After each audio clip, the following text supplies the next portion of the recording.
Sri Aurobindo's Savitri, a legend and a symbol. Book 1, Canto 4, The Secret Knowledge. On a height he stood that looked towards greater heights. Our early approaches to the infinite are sunrise splendors on a marvelous verge, while lingers yet unseen the glorious sun. What now we see is a shadow of what must come. The earth's uplook to a remote unknown is a preface only of the epic climb of human soul from its flat earthly state to the discovery of a greater self and the far gleam of an eternal light. This world is a beginning and a base, where life and mind erect their structured dreams. An unborn power must build reality. A death-bound littleness is not all we are. Immortal our forgotten vastnesses await discovery in our summit selves. Unmeasured breadths and depths of being are ours. Akin to the ineffable secrecy, mystic, eternal in unrealized time, neighbors of heaven are nature's altitudes. To these high-peaked dominions sealed to our search, too far from surface nature's postal routes, too lofty for our mortal lives to breathe, deep in us a forgotten kinship points, and a faint voice of ecstasy and prayer calls to those lucent, lost immensities. Even when we fail to look into our souls or lie embedded in earthly consciousness, still have we parts that grow towards the light. Yet are there luminous tracts and heavens serene, and Eldorados of splendor and ecstasy, and temples to the Godhead none can see. A shapeless memory lingers in us still, and sometimes, when our sight is turned within, earth's ignorant veil is lifted from our eyes. There is a short, miraculous escape. This narrow fringe of clamped experience we leave behind meted to us as life, our little walks, our insufficient reach. Our souls can visit in great lonely hours still regions of imperishable light, all-seeing eagle peaks of silent power and moon-flame oceans of swift fathomless bliss and calm immensities of spirit space. In the unfolding process of the self, sometimes the inexpressible mystery elects a human vessel of descent. A breath comes down from a supernal air, a presence is born, a guiding light awakes, a stillness falls upon the instruments, fixed, motionless like a marble monument, stone calm.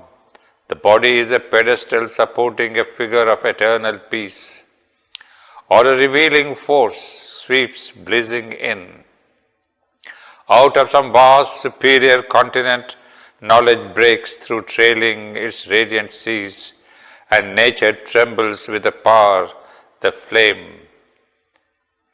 A greater personality sometimes possesses us, which yet we know is ours, or we adore the master of our souls. Then the small bodily ego thins and falls, no more insisting on its separate self, losing the punctilio of its separate birth. It leaves us one with nature and with God. In moments when the inner lamps are lit and the life's cherished guests are left outside, our spirit sits alone and speaks to its gulfs. A wider consciousness opens then its doors, invading from spiritual silences, a ray of the timeless glory stoops a while to commune with our seized illumined clay and leaves its huge white stamp upon our lives. In the oblivious field of mortal mind, revealed to the closed prophet eyes of trance, or in some deep internal solitude, witnessed by a strange immaterial sense, the signals of eternity appear. The truth mind could not know unveils its face. We hear what mortal ears have never heard. We feel what earthly sense has never felt. We love what common hearts repel and dread. Our minds hush to a bright omniscient. A voice calls from the chambers of the soul. We meet the ecstasy of the Godhead's touch in golden privacies of immortal fire. These signs are native to a larger self that lives within us by ourselves unseen. Only sometimes a holier influence comes, a tide of mightier surgings bears our lives, and a diviner presence moves the soul, or through the earthly covering something breaks. A grace and beauty of spiritual light, the murmuring tongue of a celestial fire. Ourself and a high stranger whom we feel, it is and acts unseen as if it were not. It follows the line of sempiternal birth, yet seems to perish with its mortal frame. Assured of the apocalypse to be, it reckons not the moments and the hours. Great, patient, calm, it sees the centuries pass, awaiting the slow miracle of our change in the sure, deliberate process of world force and the long march of all-revealing time. It is the origin and the master clue, a silence overhead, an inner voice, a living image seated in the heart, an unwalled wideness and a fathomless point, the truth of all this cryptic shows in space, the real towards which our strivings move, the secret grandiose meaning of our lives. A treasure of honey in the combs of God, a splendor burning in a tenebrous glow. It is our glory of the flame of God, our golden fountain of the world's delight, and immortality cowled in the cape of death, the shape of our unborn divinity. It guards for us our fate in depths within, where sleeps the eternal seed of transient things. Always we bear in us a magic key, concealed in life's hermetic envelope. A burning witness in the sanctuary regards through time and the blind walls of form. A timeless light is in his hidden eyes. He sees the secret things no words can speak, and knows the goal of the unconscious world and the heart of the mystery of the journeying ears. But all is screened, subliminal, mystical. It needs the intuitive heart, the inward turn.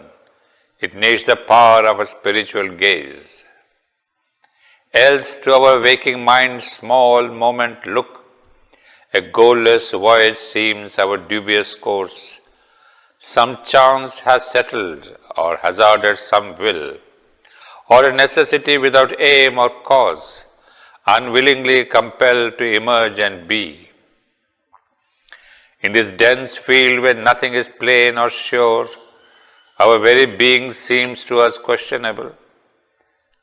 Our life a vague experiment, the soul a flickering light in a strange, ignorant world, the earth a brute mechanic accident, a net of death in which by chance we live. All we have learned appears a doubtful guess, the achievement done, a passage or a phase, whose farther end is hidden from our sight, a chance happening or a fortuitous fate. Out of the unknown we move to the unknown. Ever surround our brief existence here, grey shadows of unanswered questionings.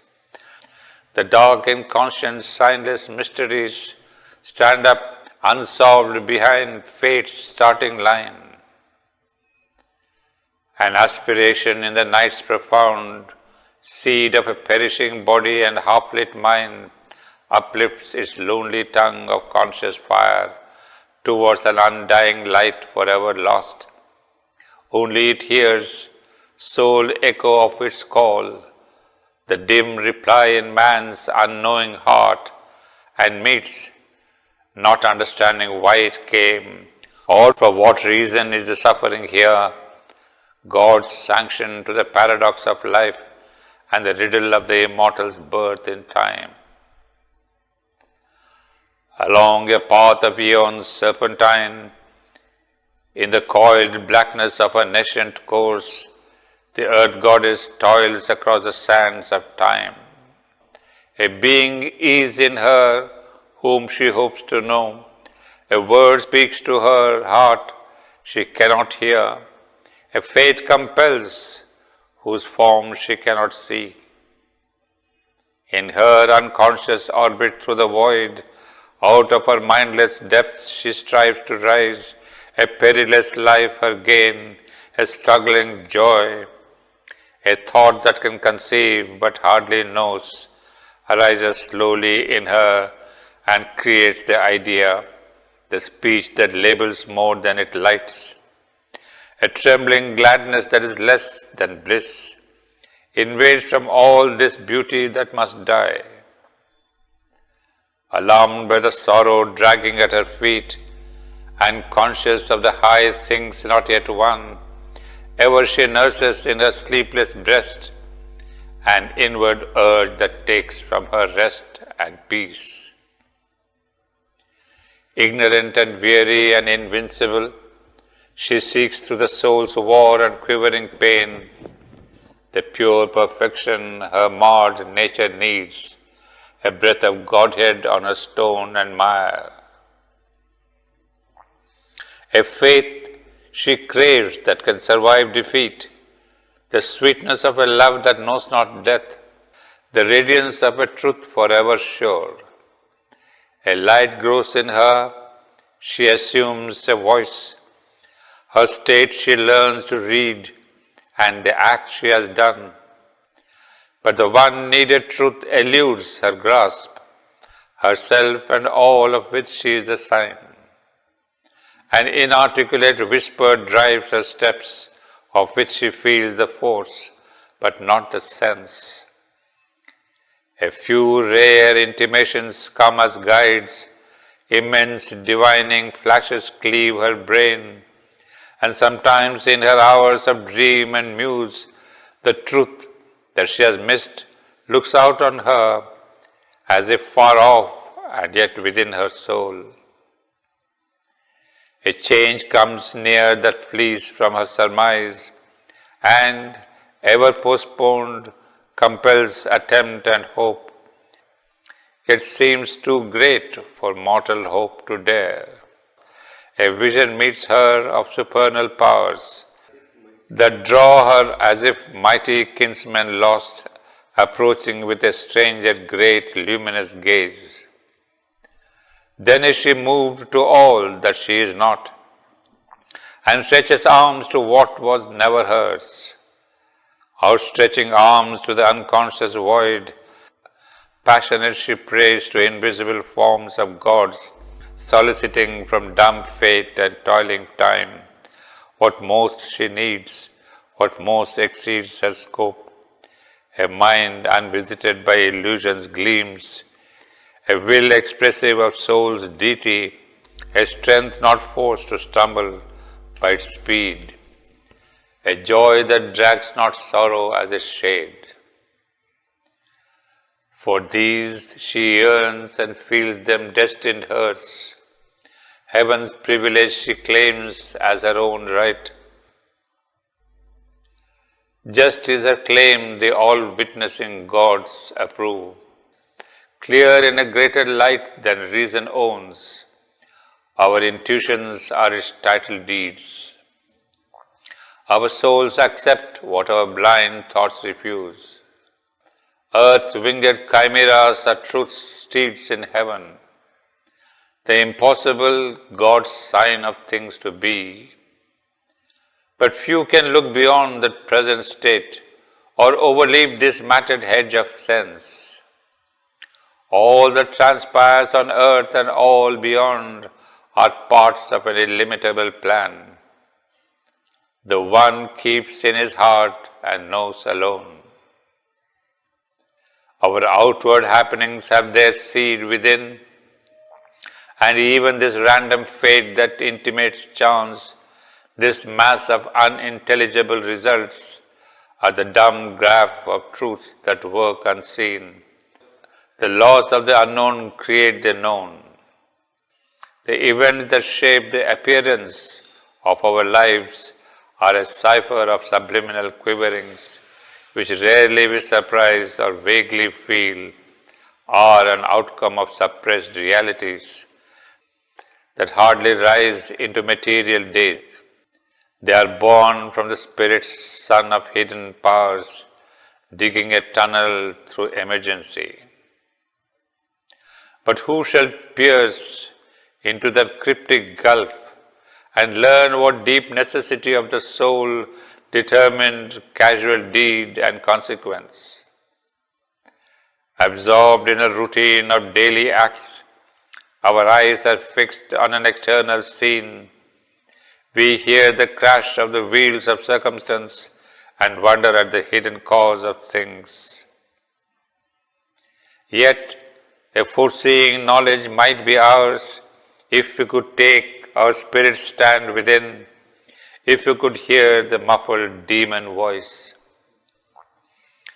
Too seldom is the shadow of what must come cast in an instant on the secret sense which feels the shock of the invisible, and seldom in the few who answer give.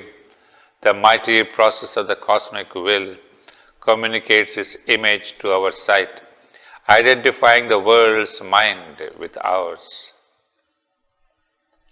Our range is fixed within the crowded arc of what we observe and touch and thought can guess, and rarely dawns the light of the unknown, waking in us the prophet and the seer. The outward and the immediate are our field. The dead past is our background and support. Mind keeps the soul prisoner. We are slaves to our acts. We cannot free our gaze to reach wisdom's sun. Inheritor of the brief animal mind, man, still a child in nature's mighty hands, in the succession of the moments lives. To a changing present is his narrow right. His memory stares back at a phantom past. The future flees before him as he moves. He sees imagined garments, not a face. Armed with a limited precarious strength, he saves his fruits of work from adverse chance. A struggling ignorance is his wisdom's mate. He waits to see the consequence of his acts. He waits to weigh the certitude of his thoughts. He knows not what he shall achieve or when. He knows not whether at last he shall survive, or end like the mastodon and the sloth, and perish from the earth where he was king. He is ignorant of the meaning of his life. He is ignorant of his high and splendid fate. Only the immortals on the deathless heights, dwelling beyond the walls of time and space, masters of living, free from the bonds of thought, who are overseers of fate and chance and will, and experts of the theorem of world need, can see the idea, the might that changed time's course. Come main with light from undiscovered worlds, here while the world toils on with its deep blind heart, the galloping hoofs of the unforeseen event, bearing the superhuman rider, near and impassive to earth's din and startled cry, return to the silence of the hills of God. As lightning leaps, as thunder sweeps, they pass and leave their mark on the trampled breast of life. Above the world creators stand, in the phenomenon sees mystic source. These heed not the deceiving outward play, they turn not to the moment's busy tramp, but listen with the still patience of the unborn for the slow footsteps of far destiny, approaching through huge distances of time, unmarked by the eye that sees effect and cause, unheard mid the clamor of the human plain. Attentive to an unseen truth, they seize a sound as of invisible augur wings, voices of an unplumbed significance, muttering that brood in the core of matter's sleep. In the heart's profound audition, they can catch the murmurs lost by life's uncaring ear, a prophet's speech in thought's omniscient trance.